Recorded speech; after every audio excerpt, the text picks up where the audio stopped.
Hi, I'm Mitch Gallagher. Welcome to the Sweetwater Minute. We're in Studio A here at Sweetwater. We're with Jason Gray. Great to see you. Good to be here with you. Thank you so much for having me. Thanks for coming in. Songwriter, performer, touring artist. So you're passing through Fort Wayne. What are you up to today? You know, right now I'm in the middle of a radio promo tour where we're driving around the Midwest to introduce people to my new single, and knew we would have the opportunity to come hang out with you guys, and I'm so grateful that you'd want to have me here, and yeah, so. Oh, it's awesome, man. So thank you very much. Yeah. So glad you took the time to drop by. We've got a lot to talk about. I've been listening to the Kipper Gray sessions. Oh, and, cool. Thanks checking for listening some of that to out. that. Some really cool stuff there. That was a fun record to make. Yeah. One of the things that we were talking about a little bit earlier is you've faced some kind of obstacles in getting out and performing and recording and things. And tell us a little bit about that. Yeah, sure. Well, I have this recurring rash that is that the thing you want to talk about? Okay. You know what? I won't talk about that one, but okay. I do have this other thing worth talking about. I have a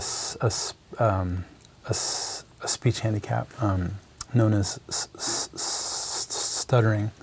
I'm glad I get to let people know about that early on, so that they don't think that you're making me nervous. You know? But no, it's just what I do. You know, hopefully it's endearing. You know, but I've had it since I was a little boy, and the way that I understand how it works is that you're genetically predisposed to it, and then there's usually an event that activates it, you know. And for me, it was when my parents divorced when I was a little boy. A few years after that was when I began to be aware of something that the language that I'll use is like, I began to be aware of something like a calling on my life, you know.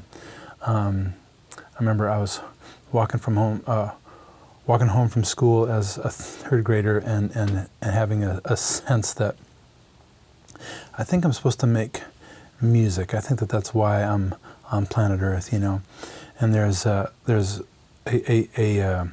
quote that I love by Frederick Buechner. He says, "The place that God calls you to is where your deep gladness and the world's deep hunger intersect."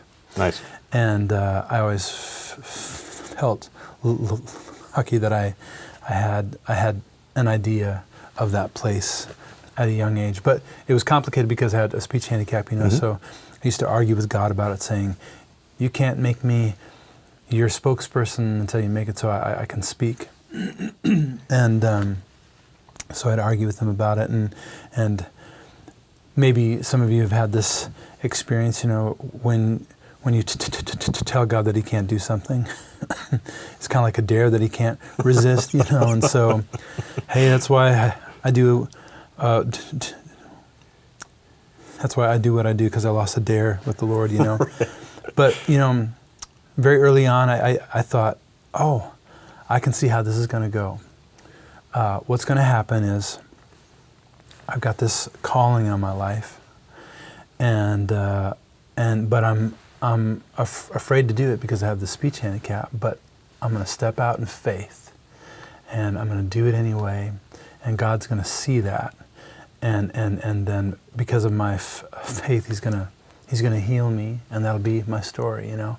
And then I began to step out, and I was still having the same issues, and as a young man, like it was late high school, I was very disillusioned by that, and confused and angry and disappointed, and I felt like, you know, hey, I'm doing my part, you know, a little help, you know.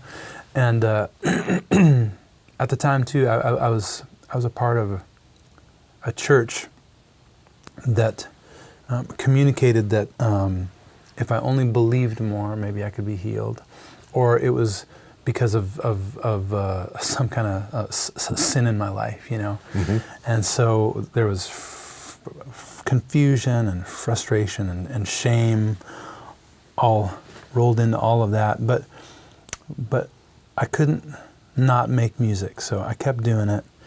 And I remember a night very very early on, I was playing in a local coffee shop. I'd had a particularly difficult evening with my speech, and I got done, and there was no green room at this coffee shop, you know. So it's like, okay, I don't want to talk to anybody because I feel humiliated because of this thing, but there's nowhere to go, you know. So there began to be a line of people to meet me afterwards, and I'm just kind of sheepish, you know, and I'm meeting them, and one after the other, they all communicated to me how encouraged they were that even though I had this speech handicap, that I was up there on the stage, and that it put them in touch with the things that they felt like they were supposed to be doing on planet Earth, but had made excuses for why they weren't doing it, and it helped them to realize, well, you know, if this guy's going to do that, then... And so that was very moving to me, and that was the beginning of me starting to understand this not as a liability, but as an opportunity, you know. And around that time, I read Henry Nouwen's book called The Wounded Healer, and it's this idea that we bring healing to other people through our own wounds, and I would say that that's become a very it's a theme that runs through all of my songs, and my first teacher that helped me to understand that was my speech handicap. So yeah. Right. I was going to ask you about that because I don't know if it's a theme, but there is a lot of that supportive kind of a thing, that inspirational kind of thing, and acceptance in a lot of your songs. Huh. And the key is to well, even your new single, you know, goes there, right? Yeah. Beautiful. But I was going to ask you about that because it's easy for that to, you have to present that the right way. Yes. You know what I mean? I mean, it has to, or it doesn't come across right. Right. So tell us a little bit about that. What is the thought process that allows you to present that in a way that people are going to accept? You know, I think the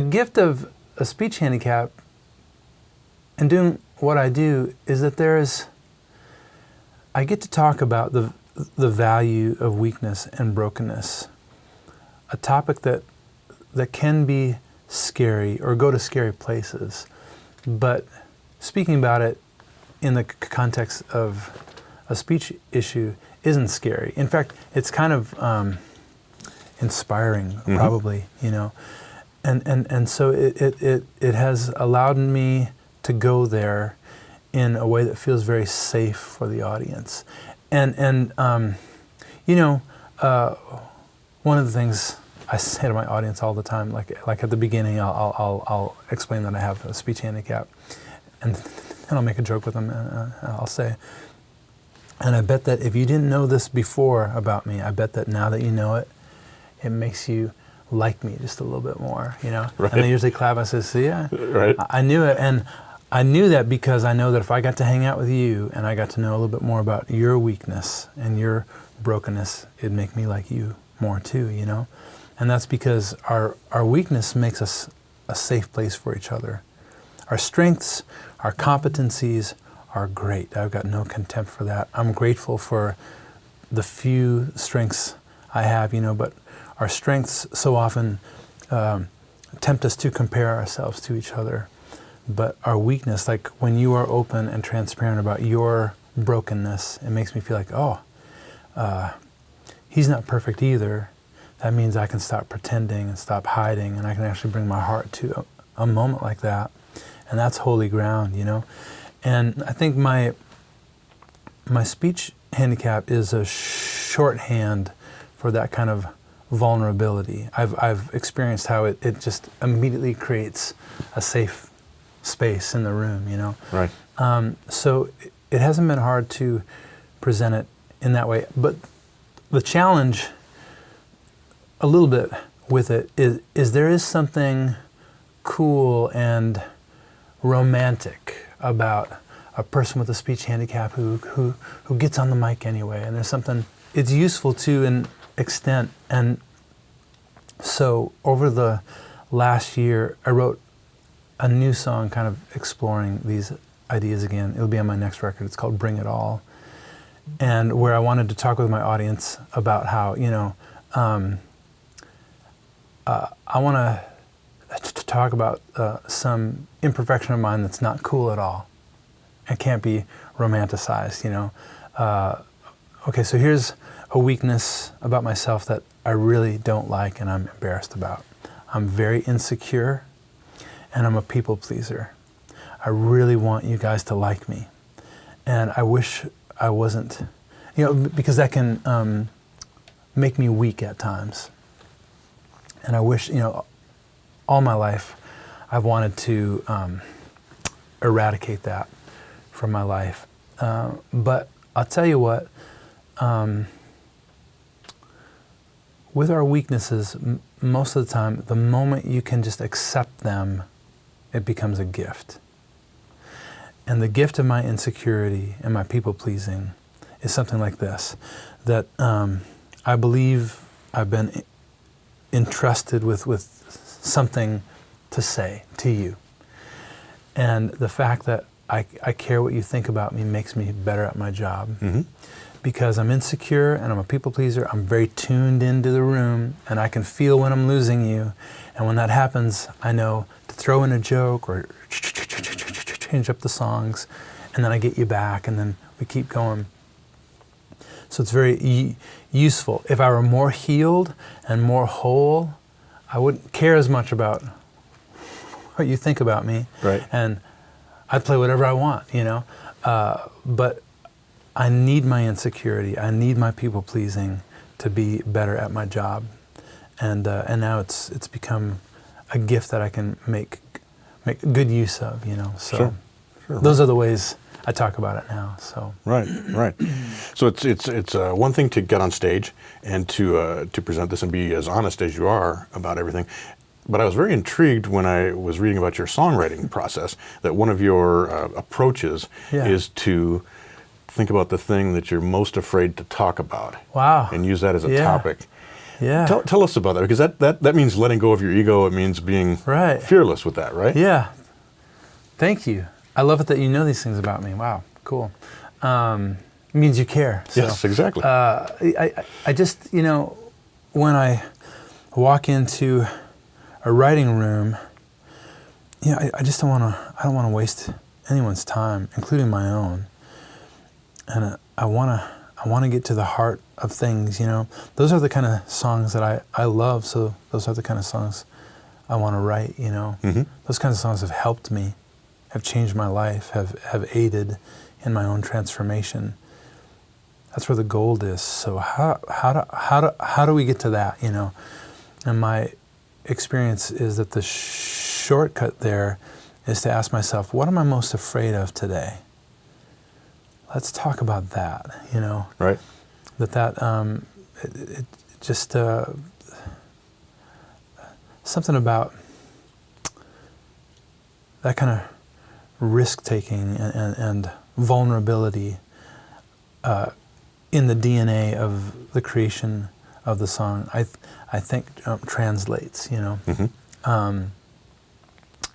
I met with a radio station last night, and a part of our hang, we went to like a gaming place, where there's like a bowling alley and all kinds of games, and there was a ropes course, and so we all went through the ropes course, and before we went, I thought, we gotta go through a ropes course, and this is gonna hardly know these people, and this is just lame, And then we got up there and we were going, and it wasn't that dangerous, but you were up high enough where all of us felt a little scared.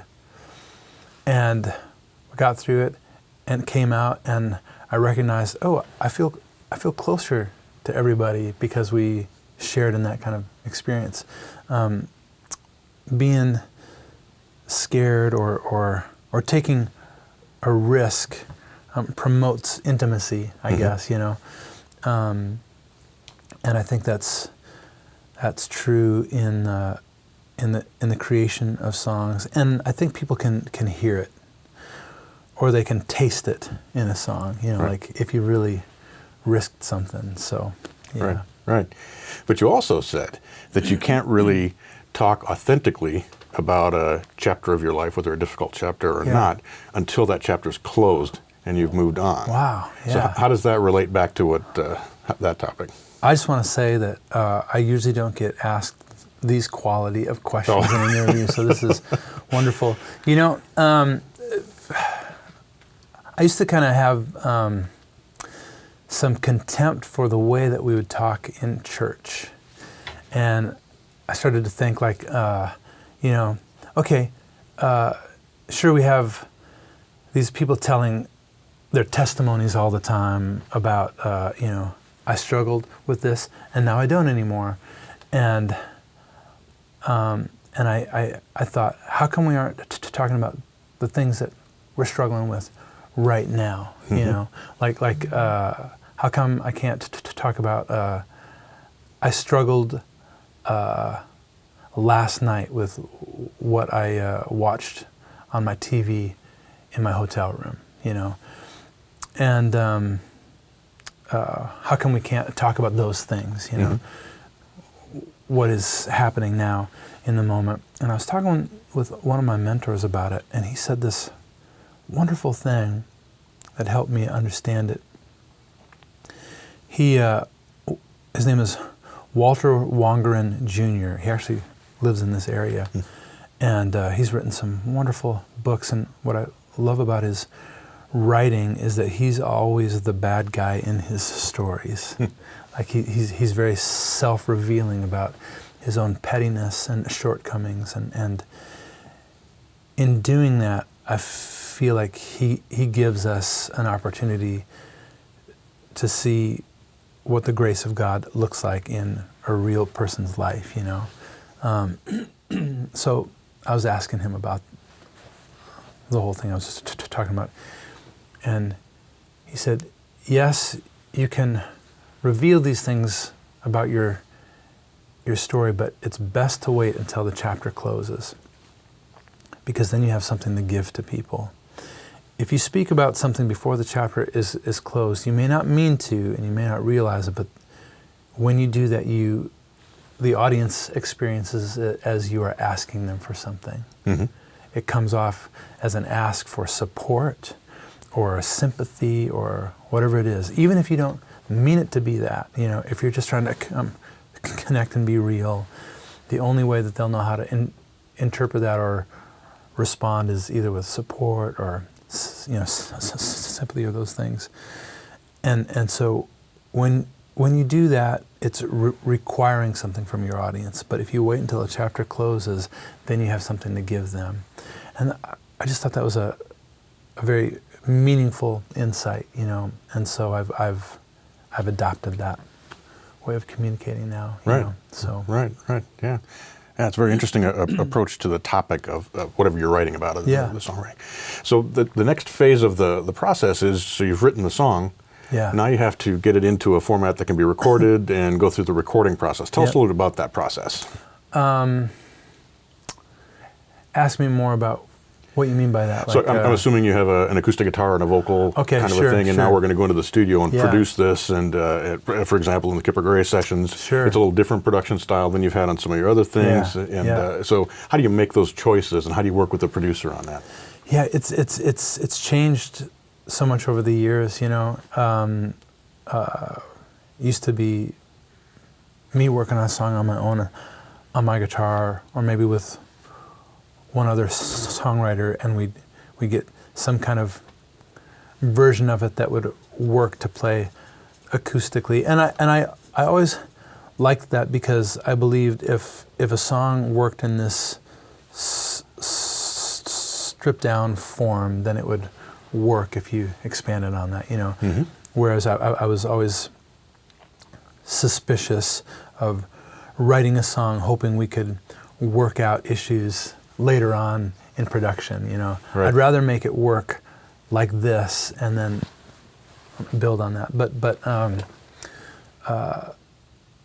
so these days, though, when I write, it's usually a three-way write, and it's usually me and another lyric writer, melody writer, and then the third person in the room is a track person, and who also helps with melody, you know. And so the three of us are working on a song.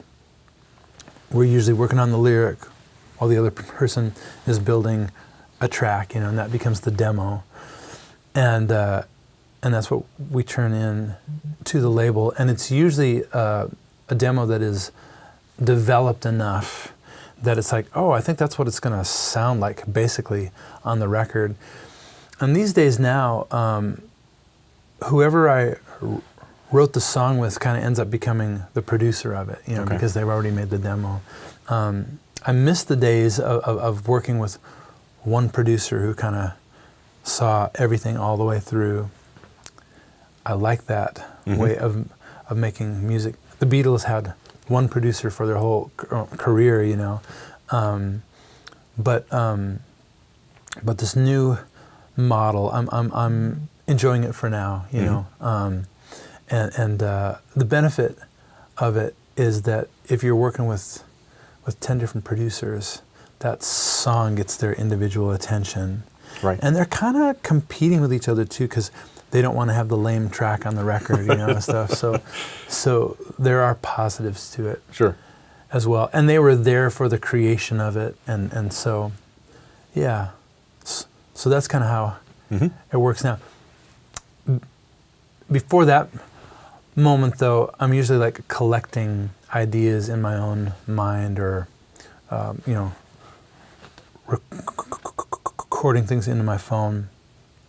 I think of it like this. I heard Daniel Lanois talk about this, about having a beat orphanage and a music orphanage and a lyric orphanage, and then just kind of populating those orphanages throughout the year, and then being like, you know what, actually, I think this lyric would work with this beat and make a family and stuff like that, you know. So I'm kind of always doing that work throughout the year, and then when I get in the room with other writers, I'm prepared with some ideas, you know, that I hold loosely, but it's easier to start with something than nothing, you know. So. Sure. Right. You mentioned Daniel Lanois, and you've cited as influences Peter Gabriel, U2, and of course Paul Simon as well. Yeah. But Peter Gabriel and U2, Daniel Lanois was very involved in certain aspects of their career. Tell us what you take away from those types of artists and their productions, and try to bring to your music.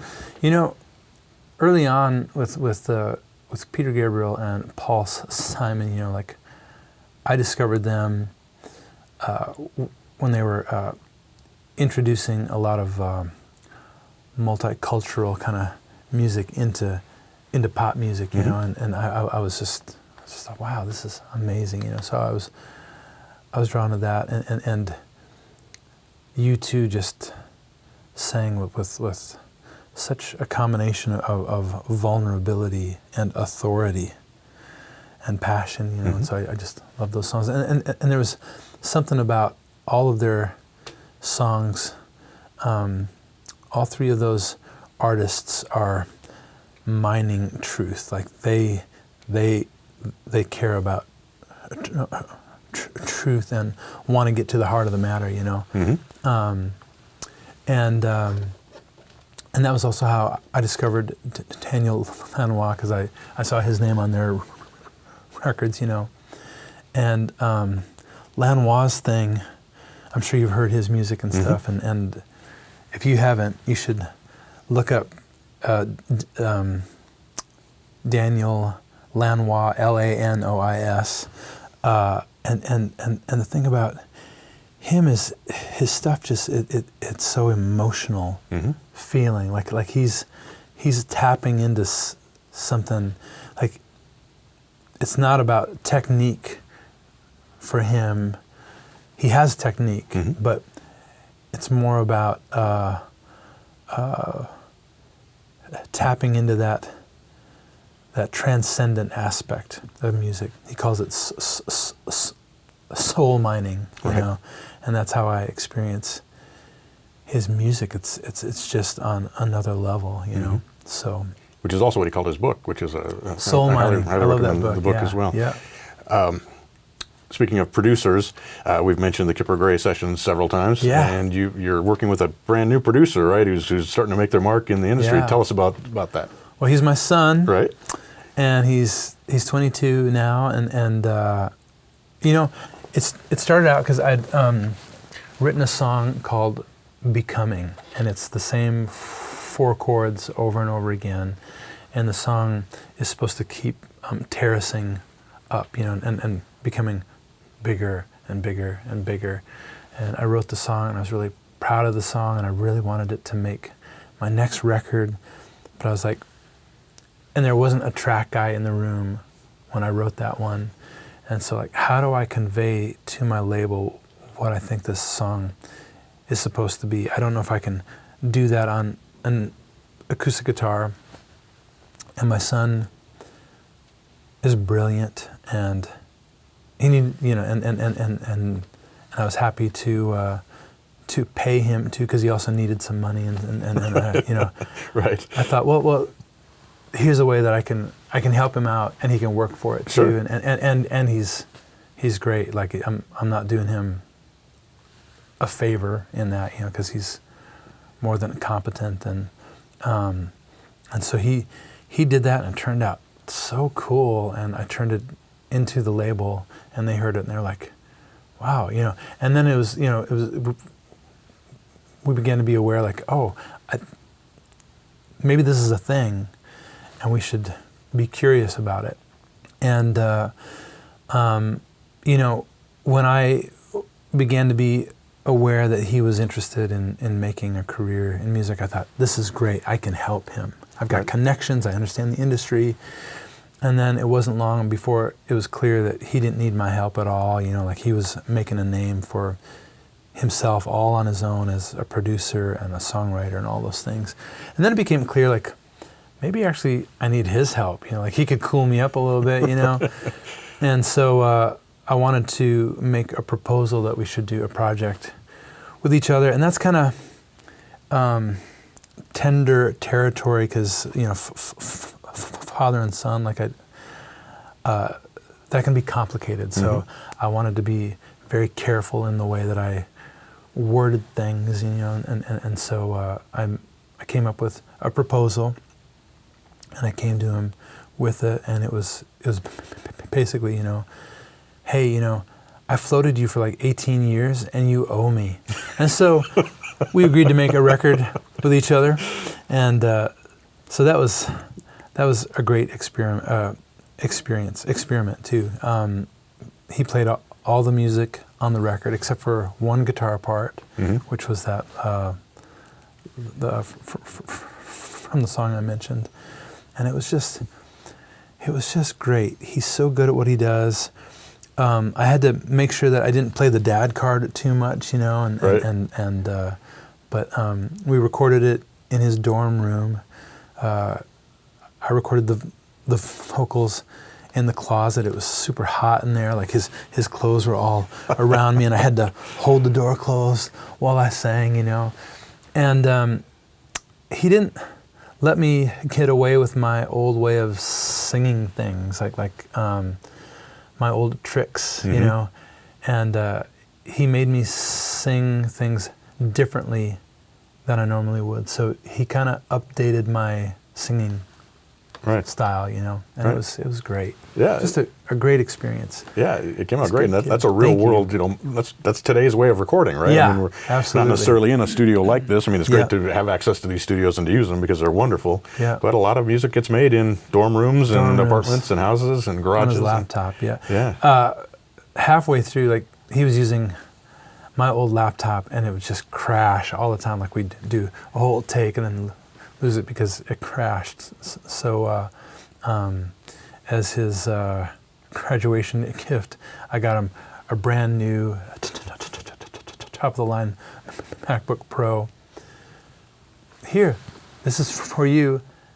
Now let's make my record. Yeah. So it's great to get that ulterior motive out of the way, right? Absolutely. Everybody wins is the ultimate. That's true. That's true. That's awesome. So, Jason, I'm so glad you came in today. Thank you for having me. Pleasure to get to sit down and talk. We actually found out we have a connection back to the area where we're from, and in fact, your mom probably played some of the same places I played when I was out to me. So fun to make that connection. Absolutely. It's great to see you. Thank you very much. Appreciate you taking time for us. Thank you.